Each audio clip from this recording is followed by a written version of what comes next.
আসসালামু আলাইকুম। দেশ বিদেশ থেকে যারা যুক্ত হয়েছেন সবাইকে স্বাগত জানাচ্ছি। আজ 30শে মার্চ 2026 ঢাকা সিলেট 6 লেন প্রকল্পের আজকের পর্বটি লালাবাজার থেকে গোয়ালা বাজার পর্যন্ত 18 কিলোমিটার পথ। একটি পয়েন্টও বাদ দেওয়া হয়নি, পুরোটাই কিন্তু আপনাদের মাঝে তুলে ধরেছি। আমরা এখন রয়েছি লালাবাজার, তবে ঢাকা সিলেট 6 লেন প্রকল্প লালাবাজার পর্যন্ত আসবে না। লালাবাজারের আগে থেকে একটি বাইপাস হয়ে পীর হাবিবুর রহমান চত্বর গিয়ে ঠেকবে, সেটি নিয়ে একটি ভিডিও দিয়েছি গত পরশু দিনে। বিস্তারিত রয়েছে, কোথা থেকে বাইপাসটি শুরু হবে, কোথায় গিয়ে শেষ হবে, কতটুকু কাজের অগ্রগতি। যারা ভিডিওটি মিস করেছেন আমি ডেসক্রিপশনে লিঙ্ক দিয়ে রাখবো, দেখে আসতে পারেন। আমরা লালাবাজার ঠিক ক্রস করছি। সামনে যেমন রয়েছে, এখানে যেমন রয়েছে তেমনই থাকবে। এই অংশে কোনো কাজ হবে না, অর্থাৎ ঢাকা সিলেট 6 লেন প্রকল্পটি লালাবাজারের পর থেকে হুমায়ুন চত্বর পর্যন্ত এগুলো শহর অংশ পাবে না, অর্থাৎ এগুলোকে বামে রেখে পাশ কাটিয়ে ঠিক হাতের ডান পাশ দিয়ে গ্রামের বুক চিরে বাইপাস হয়ে ঠিক পীর হাবিবুর রহমান চত্বরে গিয়ে প্রবেশ করে সেখান থেকে একাডেমিক স্কোয়ার চত্বর হয়ে শাহপরান সেতু হয়ে তামাবিল রোডে গিয়ে যুক্ত হবে। যারা আমার ইতিপূর্বে ভিডিওগুলি মিস করেছেন, আমি কিন্তু 3টি পর্ব ইতিমধ্যেই দিয়েছি। একটি পর্ব ছিল মাধবপুর থেকে ঠিক অলিপুর পর্যন্ত, আরেকটি পর্ব ছিল অলিপুর থেকে শায়েস্তাগঞ্জ নতুন ব্রিজ পর্যন্ত, আরেকটি পর্ব রয়েছে লালাবাজার বাইপাস থেকে পীর হাবিবুর রহমান চত্বর পর্যন্ত। আজকের পর্বটি হচ্ছে লালাবাজার থেকে গোয়ালা বাজার অংশ পর্যন্ত। আগামীকাল অথবা পরশুদিন ইনশাল্লাহ পেয়ে যাবেন গোয়ালা বাজার, হয়তোবা থেকে শেরপুর অংশ দেখাবো না, তবে শেরপুর থেকে আউশকান্তি পর্যন্ত আপনাদের দেখাবো। একটু আগে বলেছিলাম যে বাইপাসটি হবে এই অংশ পর্যন্ত ঢাকা সিলেট 6 লেন প্রকল্পটি হবে। এখান থেকে বামে বাইপাস হয়ে চলে যাবে পীর হাবিবুর রহমান চত্বর। চলুন আমরা গোয়ালা বাজার দিকে এগোতে থাকি।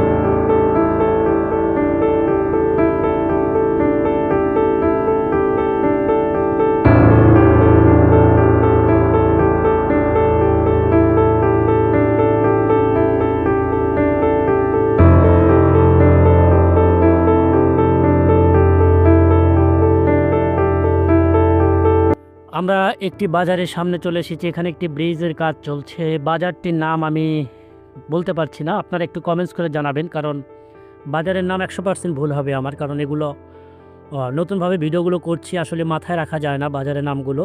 যারা যেখান থেকে ভিডিওগুলো দেখছেন এবং এই এলাকার বাসিন্দা যদি হয়ে থাকেন, বাজারের নামগুলো কি সেগুলো একটু কমেন্টসে জানাতে পারেন, তাহলে আমার একটু মুখস্থ করতে সুবিধা হবে, পরবর্তীতে ভিডিওতে বলতেও সুবিধা হবে।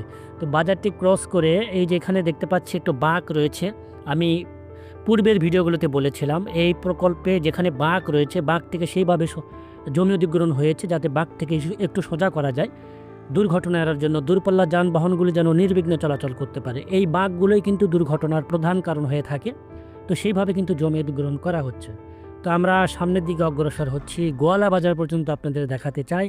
18 কিলোমিটার, 18 হাতও কিন্তু বাদ দেয়নি, কোথাও কাট করিনি, আপনাদের বোঝার স্বার্থে, যাতে প্রপারলি একটি অংশ করে আপনারা বুঝতে পারেন কাজের অগ্রগতি কতটুকু হয়েছে। তো ঢাকা সিলেট 6 লেন প্রকল্পটি কিন্তু আমি কাশপুর থেকে এই পীর হাবিবুর রহমান চত্বর পর্যন্ত কয়েকটি পর্ব করে দেখিয়েছি। 1 মাস 2 মাস পর পর করে কিন্তু নতুন করে পর্ব শুরু করি। যেগুলো মিস করেছেন ডেসক্রিপশনে লিঙ্ক থাকবে, অথবা আমার চ্যানেলের ভিডিও লিস্টে গিয়ে আপনারা থাম্বনেলে লেখা রয়েছে কোন কোন অংশের ভিডিও, সেভাবে আপনারা দেখে আসতে পারেন। তো চলুন আমরা সামনের দিকে যাই।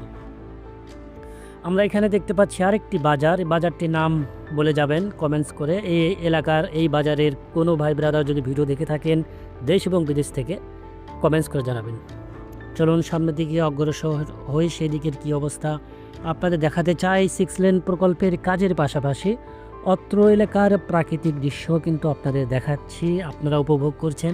এই যে এখানে একটু আবার হাতের ডান পাশে জমি অধিগ্রহণ হয়েছিল বলে এখানে কাজটি ধরা হয়েছে, ঠিক বালু মাটি ফেলে রাস্তাটি লেভেল করা হয়েছে। তো ক্ষেত্র বিশেষে জায়গা ভেদে কাজের পরিবর্তন এসেছে। এখানে আবার দেখতে পাচ্ছি আরসিসি ঢালাই করে দেওয়া হয়েছে। তো কাজের পরিবর্তন অনেকটাই ক্ষেত্র বিশেষে জায়গা ভেদে পরিবর্তন এসেছে। তো এইভাবে চলছে ঢাকা সিলেট 6 লেন প্রকল্পটি। যারা বিদেশ থেকে দেখেন তারা বিশেষ করে আমাকে কমেন্টস করেন গঠনমূলক, আমার ভালো লাগে। এই ভিডিওর মাধ্যমে তারা এলাকা দেখতে পারেন অনেক দিন পরে। এখানেও আবার দেখতে পাচ্ছি ঢালাই করা হয়েছে। তো সামনে আবার আরেকটি বাঁক দেখতে পাচ্ছি। দেখুন এই অংশে বাঁকটিকে কীভাবে জমি অধিগ্রহণ করা হয়েছে। হাতের ডান পাশে এই বাঁকের আগ পর্যন্ত নেওয়া হয়েছে, বাঁকের পরে বাম পাশে জমি অধিগ্রহণ করা হয়েছে। বাঁকটিকে যতটুকু সম্ভব সোজা করতে হবে, কারণ প্রতিটা এক্সপ্রেসওয়ে মহাসড়কের একটি নিজস্ব ধর্ম রয়েছে, তাদেরকে সোজা রাখতে হয়। কারণ দূরপাল্লার যানবাহনগুলো যখন নির্বিঘ্নে চলাচল করবে তখন এই বাঁকগুলো এসে কিন্তু দুর্ঘটনার শিকার হতে হয়, যার ফলে বাঁকটিকে সোজা করা হচ্ছে। এই অংশে আরেকটি বক্স কালভার্টের কাজ চলছে, পাশাপাশি ডান পাশে দেখতে পাচ্ছি যে আরসিসি ঢালাই করে দেওয়া হচ্ছে। তো সামনে কি অংশ কতটুকু কাজ হয়েছে, যতটুকু হয়েছে এটি যথেষ্ট না, কারণ এই প্রকল্পটি বারবার পিছিয়ে যাচ্ছে। মেয়াদ এবং অর্থ কিন্তু বারবার বাড়ানো হচ্ছে। কারণ আপনারা জানেন যে যখন মেয়াদ বাড়ে তখন কিন্তু অটোমেটিকলি ব্যয়ও বেড়ে যায়, কারণ সময়ের সাথে কিন্তু সব কিছুর দাম নির্ধারণ হয়। যে নির্মাণ সামগ্রী রয়েছে সেগুলো কিন্তু ওঠানামা করে দাম, তো সেই জন্যই কিন্তু খরচগুলো বেড়ে যায়। তার মধ্যেও কিন্তু বাংলাদেশে অনিয়ম প্রতিটা প্রকল্পে রয়েছে, এটি একটি কমন বিষয়। এগুলো একটা কমন বিষয়, একটা নিয়মে পরিণত হয়েছে। অনিয়ম, সময় বাড়ানো, অর্থ বাড়ানো, এগুলো একটা নিয়ম। এই বাজারটির নাম কমেন্টস করে জানাতে পারেন। আমি কোনো বাজারের নামই বলবো না, কারণ এর আগে বলেছিলাম একটি ভিডিওতে অধিকাংশ বাজারের নামে আমি ভুল বলেছিলাম। আসলে মাথায় এগুলো রাখা যায় না, মনে রাখা যায় না, যেহেতু আমি এই এলাকার না।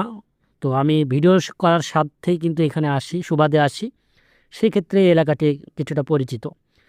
তো আমরা যাচ্ছি সামনের দিকে। কি অবস্থা, আমরা একটু পরে স্পিড বাড়াই দিব, দিয়ে একটু গোয়ালা বাজার দিকে যাব।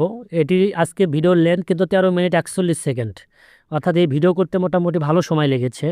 আধা ঘন্টা প্লাস লেগেছে, আধা ঘন্টা প্লাস লেগেছে 18 কিলোমিটার যেতে, তারপরও 60 কিলোমিটার গতিতে গিয়েছিলাম। কিন্তু সেইভাবে করলে আধা ঘন্টা ভিডিও লেন্থ হবে। তারপরে কিন্তু আমি স্পিড বাড়িয়ে দিয়ে ভিডিও লেন্থ কিন্তু কমিয়েছি, কিন্তু কোথাও কিন্তু বাদ দিইনি, যাতে আপনাদের সময় সাশ্রয় হয়। তারপরেও কিন্তু আপনারা টেনে টেনে দেখেন, এই জন্য আমার খুব খারাপ লাগে। এই অংশে আবার দেখতে পাচ্ছি হাতের ডানে বামে দুই পাশেই আরসিসি ঢালাই করা হচ্ছে। এগুলো সার্ভিস লেনের মধ্যে চলে যাবে। দেখতেই পাচ্ছেন বিশাল চওড়া হচ্ছে সড়কটি, অর্থাৎ সিলেটবাসীর কয়েক প্রজন্ম কেটে যাবে যদি শৃঙ্খলার সাথে যানবাহন চলাচল করে। যতটুকু প্রশস্ত করা হয়েছে সার্ভিস লেন সহ 6 লেন, আপনাদের কয়েক প্রজন্ম কেটে যাবে।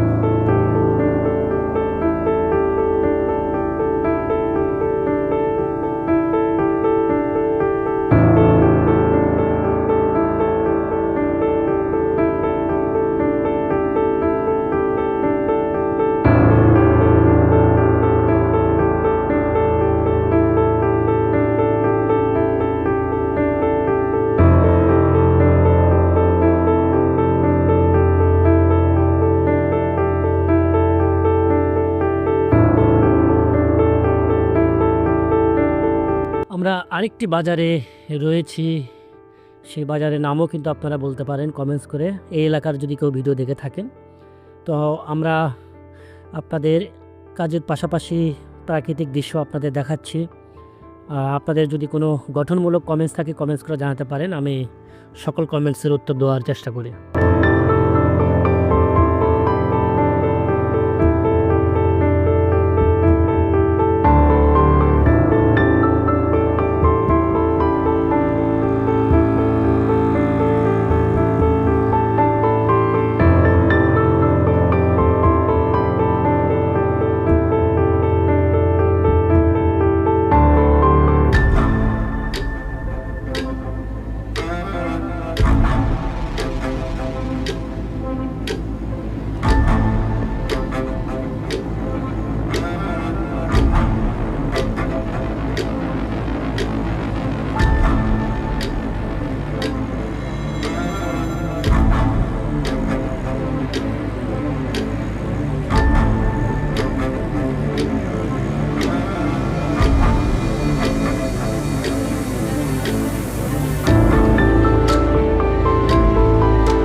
আমরা চলে এসেছি তাজপুর বাজার। এই বাজারটি চিনি কারণ বাজারটি বড় বাজার, কারণ বাজারটি পপুলার। তো তাজপুর বাজারের পরে কিন্তু রয়েছে গোয়ালা বাজার 2 কিলোমিটার পরে। তো তাজপুরেও কিন্তু এখানে একটু ওভারপাস হবে এবং গোয়ালা বাজারও কিন্তু একটু ওভারপাস হবে, কারণ এগুলো ঘনবসতি জনবহুল এলাকা, বাজার এলাকা। গোয়ালা বাজার কিন্তু তাজপুরের চেয়েও বড়, ওখানেও কিন্তু বিশাল একটি ওভারপাস নির্মাণ করা হবে।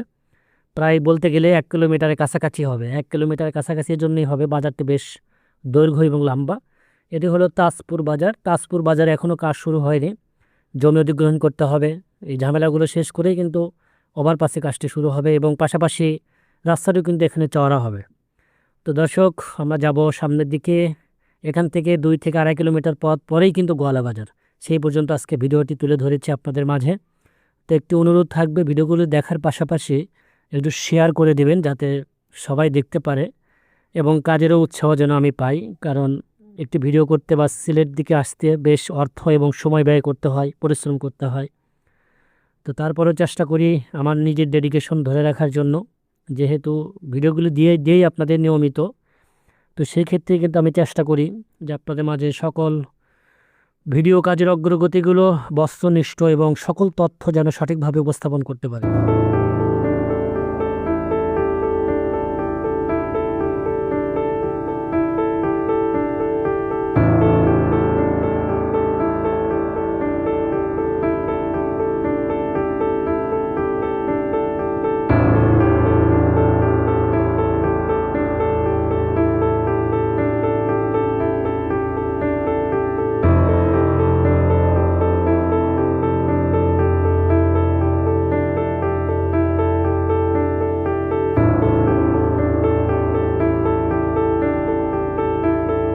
চলে এসেছি গোয়ালা বাজার। দেখতেই পাচ্ছেন কতটা বড় একটি বাজার।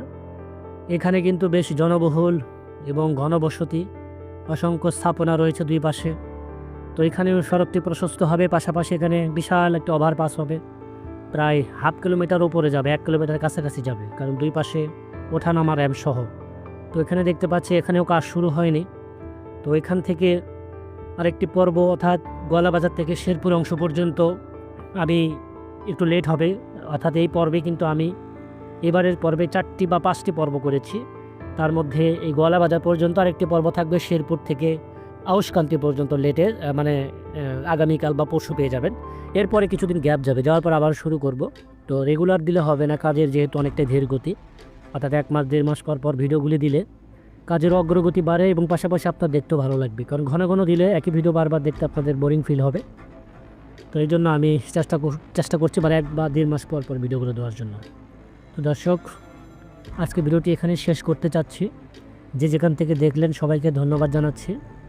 আগামী পর্বটি দেখার আমন্ত্রণ রইল, অর্থাৎ এই এই শেরপুর ব্রিজ থেকে আউশকান্তি পর্যন্ত। ভালো থাকুন, সুস্থ থাকুন, আল্লাহ হাফিজ।